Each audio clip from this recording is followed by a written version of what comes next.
The clambering of metal against metal echoed through the hall as the cell door shut. Richard Allen Carver took a seat on his tiny cot, placing his bedroll upon it. He buried his pale face in his hands with a sigh. He would have never guessed he would ever be in prison. He mumbled to himself about how stupid it was for him to try to drive home that night from the party, cursing his fate and thinking of how disappointed his family was at his actions. His thoughts were interrupted by a man leaning out from the shadows across from him, an elbow resting against the other cot. "So, how long you got, pal?" The voice was cold, motionless. Richard looked up from his hands, his eyes coming to rest upon his new cellmate. The man had dark hair that receded at the hairline. Dark wrinkled bags hung under each dim blue-gray eye, and thick beard clung to his chin. There was a faint smile playing on the man's lips, but Richard had a terrible feeling that he should not trust him. He had only heard rumors about the kind of people he would meet in there, and he was not sure just how true they could be. Not sure yet. Still awaiting the trial," Richard responded. The man sat up on his bed, hands clapping down to his knees. "Well, what did you do?" "I was driving home from a party. I had a bit too much to drink. I hit this car and some people got hurt," Richard responded weakly. "Is that all?" the man said with a laugh. "Yeah, don't really want to talk about it anymore," Richard said as he spread out his bedroll and prepared for sleep. The man laid back down, his form fading back into the shadow that hung over the side of the bed. "If you say so, but it gets lonely in here. You're gonna want to talk eventually."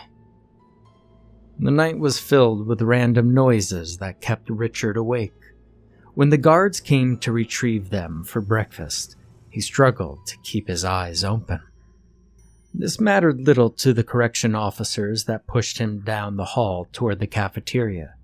He was directed through a line and given a metal tray. He slid down the line and attempted to pick something he thought was edible. It was a mash of things he could not discern, so he simply took the same thing the person ahead of him had. His tray dropped at an empty table as the masses converged on their claimed property. A few men sat across from him and began talking. They cut their eyes at Richard every time they caught him looking their direction, which made Richard uneasy. He picked up a roll and broke it in half, and the piece of bread had almost touched his lips when he felt an abrupt push against his shoulder. His face turned slowly, his gaze falling on a hulk of a man, covered head to toe in tattoos. Richard learned quickly that there were places you did not sit, and this happened to be one of them. "Now that's Bubba's seat. You remember that?" The smaller of the two heckled. He rose quietly from his seat, the men around him laughing hysterically. He had almost maneuvered around the giant before him when the smaller man slapped the tray from Rick's hands. His food scattered on the floor, the tray clanging like an alarm to everyone within earshot. The rest of the room joined in on Richard's humiliation. He leaned down, picked up his tray and returned it to the station to be cleaned. He simply stood by the exit and waited to be escorted back to his cell. When the door shut on him again, his cellmate leaned forward again to greet him. Richard did not respond and simply lay back on his bed. He was hungry, but there's nothing he could do for it. The sound of his hunger growled out into the tiny space, and he grasped at it in an attempt to silence it. The man behind him laughed a little, which only made Richard feel worse. He fought back the urge to cry, knowing that he could not let himself be seen any more weak than he already had. Richard could not afford to put that kind of target on his back. "What's her name, anyway?" the man said. Richard hesitated, still not sure how close he should get to anyone in here. It's Richard. But you might want to shorten that to Rick. Stop acting like a priss, or you're gonna keep on having little altercations like that," the man responded. "Well, what the hell do you know?" Richard barked. "Well, I've been in here a long time, and I've seen a few things." The voice still seemed to mock Richard. Richard rolled over to look at his cellmate. "So, what's your name then?" The guy leaned closer and smiled. "Well, the folks call me Pitch." Then stuck out a hand for a shake. Richard let his hand rest in Pitch's, shaking it. The grip had been far stronger than he had imagined. When he released, his hand felt like ice. Richard rubbed at his fingers for a moment, looking Pitch up and down. He still didn't feel like he could trust this guy, but maybe he could at least talk to him. It would get boring fast if he kept to himself the whole time. Richard faked a smile and leaned back on his bed while Pitch went back to reading a book in silence.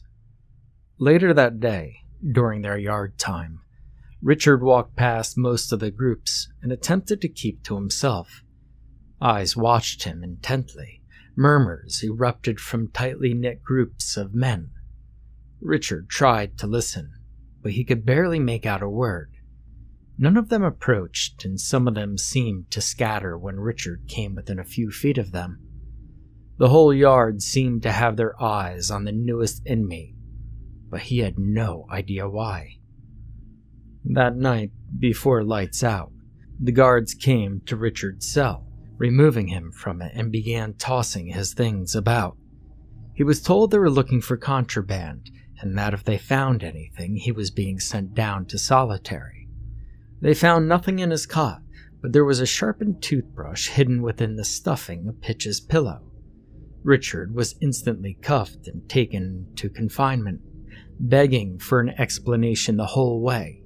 He insisted that the toothbrush was not his, and that it belonged to his cellmate. The guards laughed at the notion and tossed Richard into an even smaller cell. He pounded on the door and demanded to be let out, but he received no response. The following day, Richard was escorted to a conference room where his attorney was waiting. He sat across from the well-dressed man and immediately asked for information regarding the trial. He learned at that moment his date had been pushed back due to additional charges. Richard's eyes grew wide as his attorney detailed how he had been charged with the attempted murder of a fellow inmate, a Brian Bubba Wells. He instantly began denying the allegations, stating it had not been him but his cellmate, Pitch. He screamed that the guards had found the weapon in the other man's bunk, but shoved him into solitary. His attorney assured him that he would investigate the claims and do his best to absolve him of the alleged crime. When Richard was allowed back to his cell, Pitch lay on his bunk reading another book. His cellmate looked up at Richard as he entered. Richard waited for the guards to leave and slowly took a seat across from Pitch. His mind swirled with possible reactions. He wanted to be angry, and he wanted to know what was going on, but he could not fly off the handle. If Pitch had really stabbed Bubba, then there was no reason he would not do something similar to him. "Why'd you try to kill Bubba?" he finally said. "I don't like bullies," Pitch said as he peered over his book. "Why do they think I did it?" Richard responded. "I haven't got the foggiest." Pitch not seeming concerned as he turned the page. This was not a good enough answer for Richard, but he doubted he would get the truth. He simply turned away from his cellmate and tried to sleep. It took hours. laying there listening to the rustling of the pages of Pitch's book. The sound seemed to grow louder the longer he listened. It echoed in his head until Pitch finally sat the book down and went to sleep himself. Richard was finally able to doze off not long after, his mind still consumed by confusion. Over the next few weeks, the rumors spread, and within a month, Richard had become the biggest monster within Cade County Prison. The rumors even leaked through to the guards, and Richard found himself being transferred to D Block, which housed some of the worst criminals imaginable. Pitch waved goodbye with a sickly grin as Richard exited the room he had called home for the last month. He was placed in a cell by himself, the men around him keeping their distance. He took a seat on his new bunk, seeing the one across from him empty. He sat quietly amongst their whispers and curious stares for a while, before a scrawny-looking man across the hall called out to him. "Psst. Hey you," he said. Richard did not even look up. "What?" "Now did you really kill your last cellmate?" he quizzed. "No, and I didn't stab Bubba," Richard said in an irritated tone. "Not what I've heard," the man said, a smirk rising from one side of his mouth. "Well, you shouldn't believe everything you hear," Richard replied before turning to lay back on his bunk. That night, as Richard lay staring at the ceiling of his dark cell, a noise like a dripping faucet caught his attention. He turned to the small sink across from him, but there was no water. The water within the commode bowl showed no sign of movement. He leaned closer to be sure, and from the other side of the room, Pitch dove from the adjacent bunk. The man's body landed heavy over Richard, pinning him to the bed. He screamed for help, but no one came. Pitch simply smiled as he lowered himself towards Richard's face. Dark droplets slowly trickled from Pitch's nose and eyes. It rolled down his face before dropping onto Richard's. When Richard had thought the horror had reached its peak, Pitch's mouth opened and a shower of the same black fluid was released all over Richard's mouth. Richard tumbled from his bunk, still gagging and trying to catch his breath. He searched the room, but Pitch was not within it. When he searched his bed, there was no sign of the black substance that he was sure he had been vomited all over just seconds before. He looked out from the cell, asking anyone who could hear him if they had seen Pitch just moments ago. He only received angry insults and impolite suggestions to go back to bed. And Richard sat back on his bunk, rubbing at his temples. He thought for a moment, decided it must have been a nightmare. He laid back down and tried to sleep, but the scene kept playing through his head. He was still staring at the ceiling when the guards came to retrieve him for breakfast. Within the mess hall, a group of men was harassing a new inmate. Richard collected his food and watched from across the room. A feeling of pure rage bubbled up inside him as he watched them shove a small man around the cafeteria and toss his food into the trash. Before he could think, he was across the room and driving his metal tray deep into the side of the head of one of the men. His left foot rose and dropped hard against the kneecap of another, sending both crumpling to the floor. The remaining man ran in fear as Richard stood over the one who had been attacked. The man looked just as afraid of Richard as the others, but he thanked his rescuer for the help. As Richard turned to walk away, he felt liquid seep down from his nose. When he wiped it with the back of his hand, it revealed an inky black smear. When he returned to his cell, the tiny book that Pitch had always been reading lay neatly on his pillow. He lifted it slowly, noticing no distinguishing marks or lettering. It was simply a black leather-bound book with yellowing pages between. He opened it to the first page and another drop of black dripped from his nose. It splashed upon the pages, splintering out onto the blank page before him. He turned the page and noticed that every page was blank as he wiped at his nose again. When he returned to the first page, his actions within the mess hall had been detailed in its entirety. Situations continued to occur that Richard could not seem to avoid being drawn into. His body would instinctively interfere, and each and every time his nose would bleed black, and every time it would get added to the book. It had become a hobby to keep him entertained within his lonely cell. Richard would smile as he watched the inky liquid move independently and form words upon the page in a neatly scrawled cursive. It did not take long to fill 10 pages, and he would read them over and over again before the guards would signal for lights out. Eventually, his actions afforded him a transfer to a maximum security prison. Cade County could no longer tolerate his violent nature and decided to hand him over to the federal prison system. As he took a seat within his new cell, he noticed that he was alone within it. Richard started to feel as though they did not trust him in a small space with another person. He flipped through the pages again, having filled half the book. He wondered what would happen when he reached the end. Would the pages return to blank and he start all over? Or would he need a new book? He pondered this as men within his cell block began to make obscene gestures in his general direction. A sinister smile played on his lips, just thinking of the words that would fill his little diary of destruction. Within 6 months, he had made a new name for himself and would be serving 7 consecutive life sentences. Richard no longer cared.